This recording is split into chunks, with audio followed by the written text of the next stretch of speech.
18살 나이에 과부가 돼서 핏덩이 같은 아들까지 뺏기고 궁에서 쫓겨난 천추태후. 천추태후의 그 상심과 공허함은 날마다 깊어져만 갑니다. 그런데 상처뿐이었던 천추태후의 마음을 위로해줄 사건이 발생해요. 무슨 일이 일어났을까요? 뉴 남자가 생겼나? 새로운 남자. 새로운 남자? 바로 천추태후가 사랑에 빠진 겁니다. 마음 둘 곳 없는 천추태후의 외로움을 파고든 인물. 그 남자의 이름은 김치양이었습니다. 지치고 고된 마음을 김치양에게 위로받으면서 둘은 급속도로 가까워진 거예요. 어떻게 만났지? 김치양은 이 당시에 이렇다 할 관직도 없었거든요. 그래요? 그런데 기록에 의하면 천추태후의 먼 외가 쪽 친척이라는 기록이 있고요. 그다음에 천추태후 고향 인근에 살았던 사람이에요. 그러니까 천추태후가 궁에서 쫓겨나고 난 다음에 위로를 받고 싶었었던 것 같아요. 그래서 불러들여서 이렇게 만남을 이어간 것이 아닐까 이렇게 추측이 가능하죠.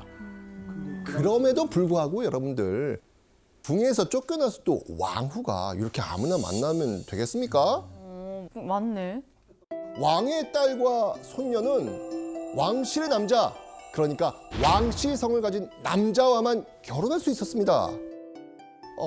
하지만 한번 타오르기 시작한 사랑은 아이고야 멈출 수가 쉽지 않죠.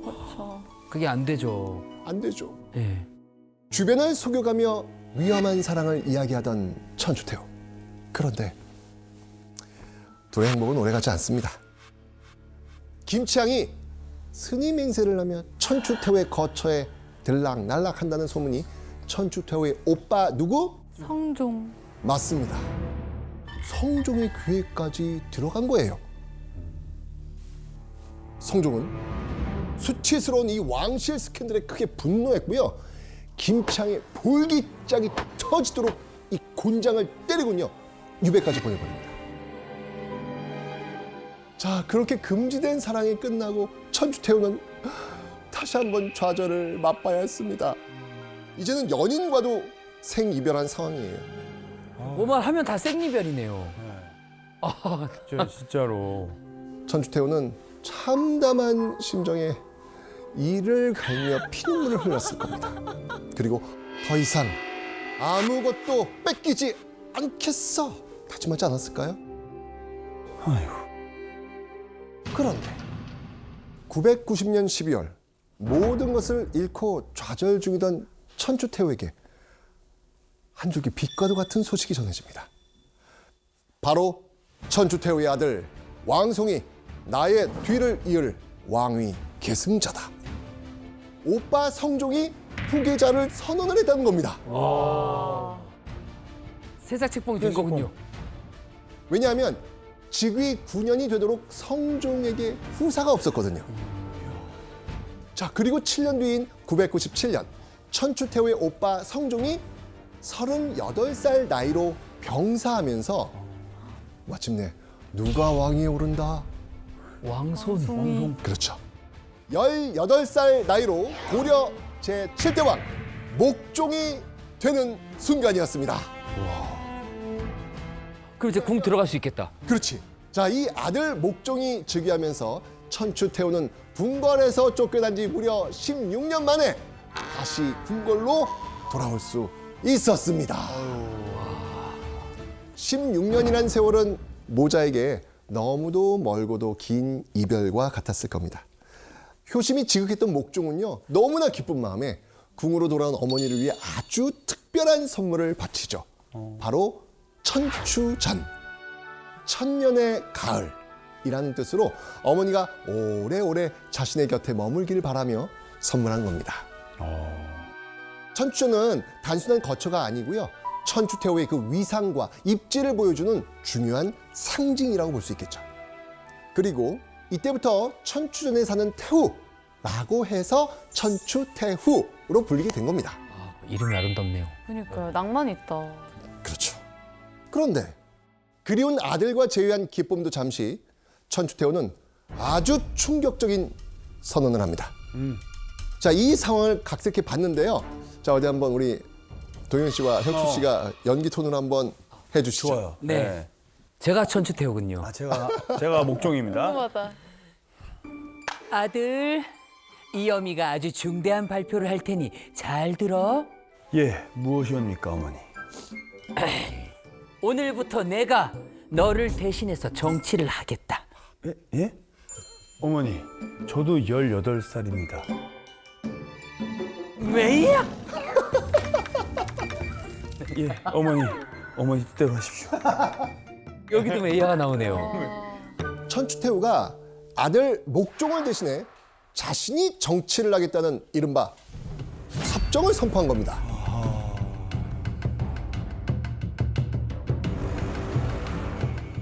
그리고 이때부터 천추태후의 숨겨진 욕망이 꿈틀대기 시작합니다. 권력을 주자마자 천추태후가 궁으로 바로 불러들인 이가 있었습니다. 누구겠습니까? 아, 아, 김치향. 그렇죠. 천추태후는 유배지에 있던 연인 김치향을 불러들여서 곧장 정칠품 한문 통사사인에 임명합니다. 비록 하급 벼슬이었지만 중요한 건 따로 있죠. 궁중 의례를 담당하는 기관이었기 때문에 김치향은 궁궐 문턱을 닳도록 드나들면서 천추태후와 사랑을 속삭일 수 있었다는 것입니다. 자, 그렇게 천추태후의 절대적인 사랑과 신임을 받으며 김치향은 권력의 사다리를 단숨에 올라가죠. 맞아. 정칠품 한문 통사사인에서 정이품의 네? 우복야와 삼사사로 초고속 승진. 그 들렸다 안 가고 그냥 바로 가는 거예요? 어떻게 이렇게 여기서 끝이었을까요? 그리고 마침내 총일품 어머. 판사사까지 올라간 김치향. 김치향은 국가의 금고를 틀어줄 수 있었습니다. 금고를 만지면 그 어? 금고가 결국에는 관리의 인사권이 모두 김치향의 손에서 나오게 되어 그의 친척과 일당들이 온통 요직을 차지하였으며 세력이 온 나라에 끼쳤고 뇌물을 공공연히 챙겼다. 그러니까 금고뿐 아니라 그 인사권이 제일 중요하잖아요. 인사권. 엄청난 부를 쌓았을 것 같기도 해요. 맞습니다. 왕실 스캔들로 곤장을 맞고 유배를 떠났던 김치향이 연인 천추태후의 비선 실세가 돼서 절대 권력을 움켜쥔 겁니다. 왕은 허수아비가 된 지 오래요. 천추태후와 김치향은 대저택 안에서 낮이든 밤이든 거리낌 없이 사랑을 나눈 겁니다. 그래도 목종이 왕인데 이 상황을 그냥 가만히 보고만 있었어요? 천추태후와 김치향이 정권을 주도하고 목종은 반대 없이 따라가는 형태였어요. 그래서 목종에게는 실질적으로 통치하고자 하는 의지가 없었다고 추정하기도 합니다. 게다가 16년이나 어머니랑 떨어져 있다가 만났으니까 효심 때문에 말리지 못한 것도 있을 겁니다. 그래서 이런 여러 가지 문제로 전국의 핵심은 김치향과 천추태후의 손에 들어가게 된 거죠. 아들인 목종은 안주에도 없이 김치향과의 사랑 노름에 빠져 국정의 문란을 불러온 천추태후. 천추태후는 시련에서 벗어나 권력의 맛에 취해가고 있었습니다. 그로부터 이제 고려는 천추태후와 김치향의 세상이었습니다. 김치향과 행복한 나날을 보내던 천추태후의 나이도 어느덧 40살에 접어들고 있었죠. 그런데 두려울 게 없어 보이던 천추태후에게 한 가지 깊은 고민이 생깁니다. 건강에 문제가 생겼나? 바로 천추태후의 아들 목종에게 후사가 없었거든요. 이 절대 권력의 왕좌가 다른 왕족에게 넘어간다면 천추태후와 김치향의 권력, 권세 역시 한순간에 와르르 무너지게 되는 겁니다. 그렇겠네요. 그런데 머지않아 천추태후의 고민을 단번에 해결할 사건이 벌어집니다. 자, 여기서 잠깐 문제 내겠습니다. 문제가 갑자기 훅 돌았어요. 네. 천추태후의 고민은 어떻게 해결됐을까요? 그 아들이 이제 적장자가 생긴 거죠. 네. 그러니까 목종이 아들을 낳았다. 나왔다. 오다. 당연히 뭐 너무 기본적인 거니까. 자, 천추태후 본인이 아들을 가졌나요? 아이 나이에? 설마. 지금 왕의 남동생이 되는 거죠. 그렇죠. 에이. 혁수 씨 정답. 역사는 잘 모르시는데 퀴즈만 잘 맞추시네요.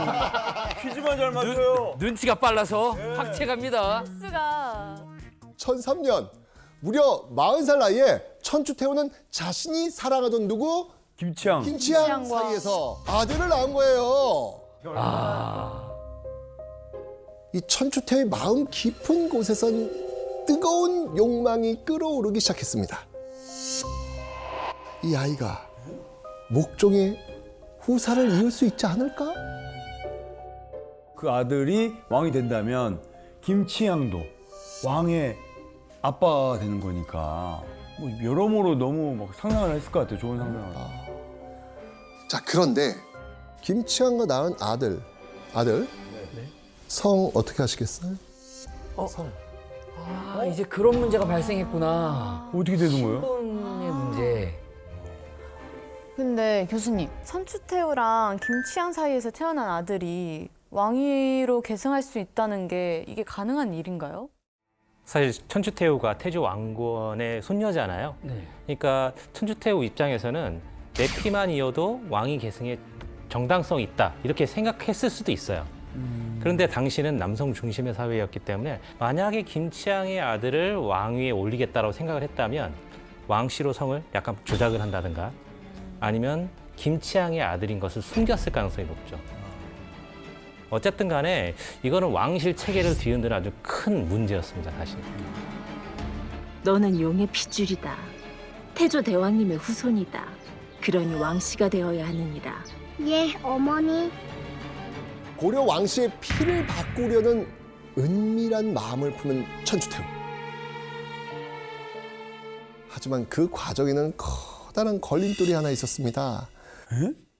사실 궁 안에는 왕씨의 후손, 로열 블러드를 고스란히 이어받은 강력한 후계자가 따로 있었거든요. 그게 문제였네. 있었구나.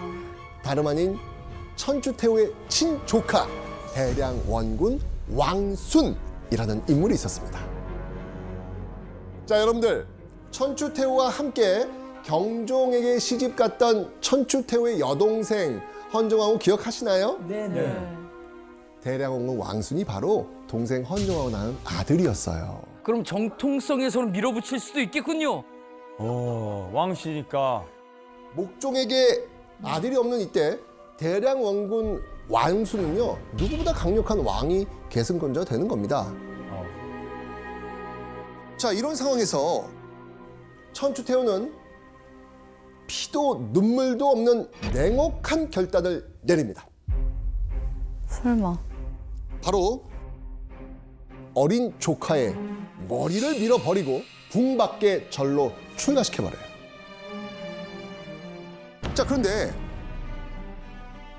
하루아침에 승려가 된 왕순을 급하게 찾아간 이가 있었습니다. 자, 무슨 상황일지 영상으로 한번 보시죠. 태우폐하의 명으로 왔소. 무슨 명이십니까? 대량원군의 건강을 염려하시어 음식을 하사하시었소. 대체 음식에 왜 그렇게 매달리는 겁니까? 대체 음식에 뭐가 들었길래 그러시오? 태우폐하의 마음이 담겨 있지요. 대량원군께서는 이 음식을 반드시 드셔야 합니다. 뭔가 음식을 통해서 또 독사를 꾀하려는 것 같습니다. 아, 무서워. 신조카를 궁 밖으로 쫓아낸 것도 모자라 직접 죽이려 한 겁니다. 심지어 자객까지 보내서 목숨을 노리죠.